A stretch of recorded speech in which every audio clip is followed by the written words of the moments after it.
So this is one of my favorite art tools. Very unique, very expensive, hard to find.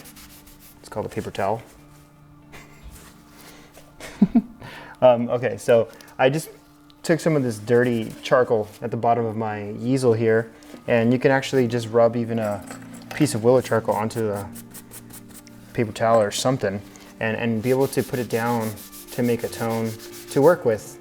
That always helps me when I'm working on a taped off area. You don't have to do that, but I like to have that mid-tone just there so that I can erase and make it lighter, and then draw on top of it and make it darker, whichever I need to do, because I will need to do both. So we're drawing mouth today, mouth and a nose. Look in the link for the reference that I'm working with.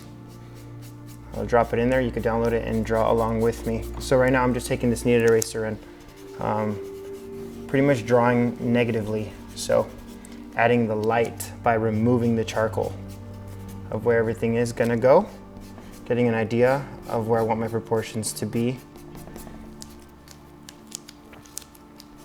Now it doesn't have to be in this exact order that I'm working in, but I'm just showing you how I would approach this one specifically. I approached drawing in many different ways, but the principles are all the same. So right now I'm trying to find the values and the proportions of what I'm drawing. So we see here that the upper lip is actually going to be in shadow because it's more of a top-down right side lighting. And then you have the bottom lip getting hit with more light here. So it's going to be lighter than the top lip.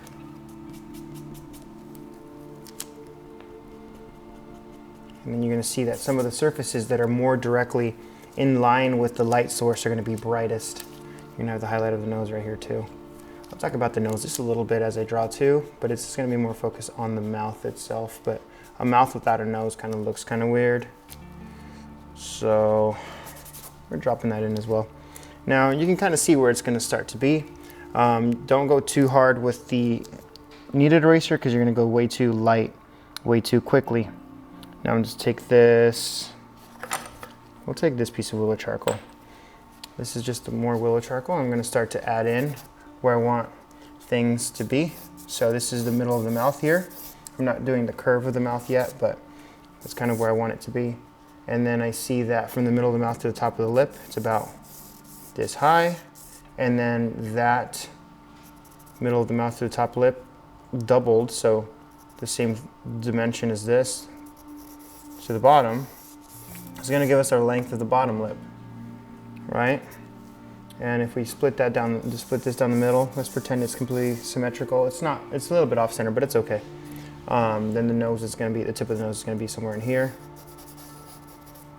And another same dimension of this will be here to the bottom of the nose. This will be the bottom of the nose. So this is a nice calculation to have. That's not always going to be the case, but for the most part, it's going to be pretty close. You're going to have your top lip, your bottom lip, and from the lip to the bottom of the nose here. And you might even have from here to another one of the same dimensions. It's going to be the center tip of the nose here. So we'll work off of that, and you can tweak that as you see fit.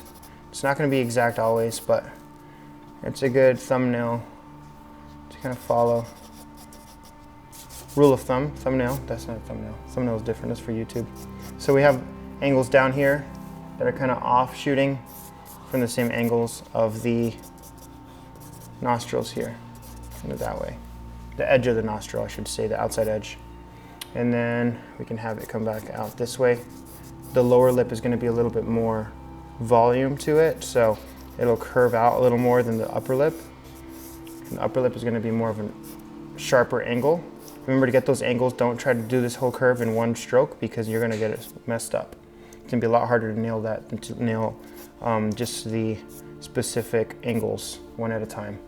It's a lot more effective to do that. We're also going to have what looks like the bottom of the top lip right around here because the mouth is slightly open. So the middle of the mouth in general is going to be right under where the teeth are in this reference image, right? It's going to be really dark in here. Our darkest value is going to be in this inside of the mouth and then also in the inside of the nostrils kind of in this area. Inside there, right around here. Now this is an AI generated image, so it's not going to be exactly anatomically correct, but it's good enough to work with. AI is getting really good these days, so we have fun working with that. So you can already start seeing it take shape, and there's going to be a few angles here of shadow, kind of dropping that in lightly and then blending it with my finger. It's important not to go too dark with your sketch or too light even. You kind of want to get in between where you can see what you're working on with how dark you're going, but you can also see that you have not too much black that you can't get it off the page. There's more of a shadow on the left side of the lip here, and less so on the right side because this light is coming from the right side. So slowly pushing that, and then we have a darker shadow down here under the lip. But your willow charcoal could only get so dark. And we have a nice mid-tone going already. So what we're gonna do is we're gonna come back with the kneaded eraser and then start to pop out some of those highlights again. So this upper lip here, angle, where it kind of has a divot there, is catching some light. Remember, get those angles in single straight lines. Don't go for curves. Don't hit this curve like this. Don't do that. That's a lot harder to get down rather than this angle here. Some light there, some light there. Pull it in one direction every time you work, right? Now this is going to be a very bright tip of the nose here. Also, we went too far out here with these guidelines of the middle of the mouth, so we'll reset a little bit. And you see that this is light out here, but it's not completely white. Don't draw white. There's not much bright white in real life. There actually pretty much isn't any. It's all gray. Light gray, dark gray. Unless you're in a pitch black room with nothing around you. And you're probably seeing light grays and dark grays. Even at night, even in the day. Start to lighten it out. Little by little, start to pull some of that charcoal out to create the illusion of light. We also have teeth in here, and automatically I know that you're going to naturally be inclined to just block those teeth out, like, oh, teeth are white, so I'm going to make those teeth. And they still look like teeth, but they look really artificial. So what we actually need is more of a lighter, just kind of hint at that they're there, right? Looks a little more realistic. You have that chin kind of being pretty bright as well, and blending into this side here. A little more shadow on this side. It's starting to read decently, but I do find that the dark parts of the image are not that dark. So I'm gonna come back in with, we'll use this dull charcoal pencil because it's the only one I have right here at the moment. And then we're gonna start to really, now that I know where everything is, it's really important that I have that kind of solidified first and it's reading well. Now I can start to darken and refine these areas. You can see that this curves a little bit down in here. So you can dip down this way and then come back up. And then it flares out just a little bit. She's not smiling, but she's more relaxed. So we'll make sure that that's clarified. Also, the bottom of the upper lip has a little bit of a shadow to it, so let's start to add that in. Be very subtle with the shadow, little by little. Make it darker and keep checking your reference image to see how dark you need to go on that. Now the shadow on the inside of the mouth has to come up a little further to the teeth. It's okay if you go over the teeth a little too much, because then you can always highlight them back out with the kneaded eraser. We haven't paid much attention to the bottom of the bottom lip here, where there's a shadow here that kind of also swings up a little bit. Just like that. This is also in shadow. We're still following the general shape of the lip that we created initially. There's a shadow right here. And here, the overall value of the bottom lip down here is a lot lighter than the top lip, so don't go too dark in the shadow areas just because you see some shadow on the bottom lip. And then the higher you get on the top lip, the lighter it gets. It starts to almost blend in with the light part of the skin up here. Then the lower you get, like down here, it gets really dark. All right, and then we have a little bit of a darker shadow here where the nostril meets the rest of the face, and then where the inside of the nostril kind of goes concave.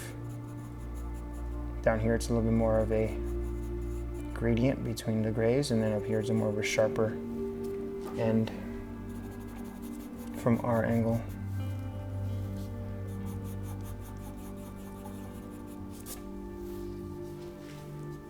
Like that. And we also have a pretty dark shadow over here with the outside of the nostril, the cast shadow here. So we'll darken that area.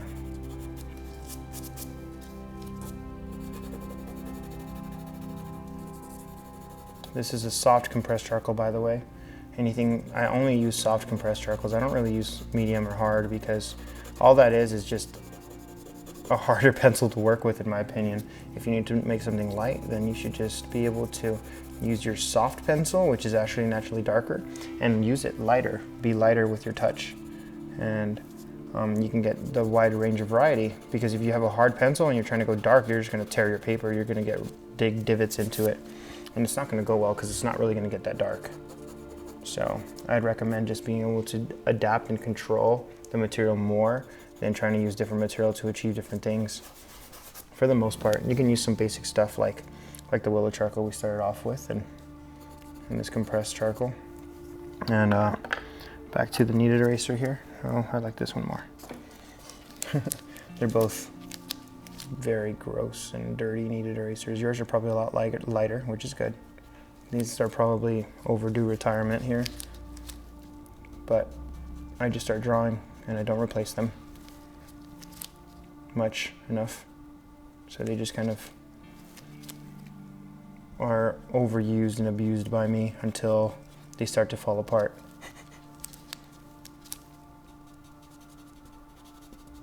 Luckily, I don't think kneaded erasers have feelings, but maybe you can convince me otherwise.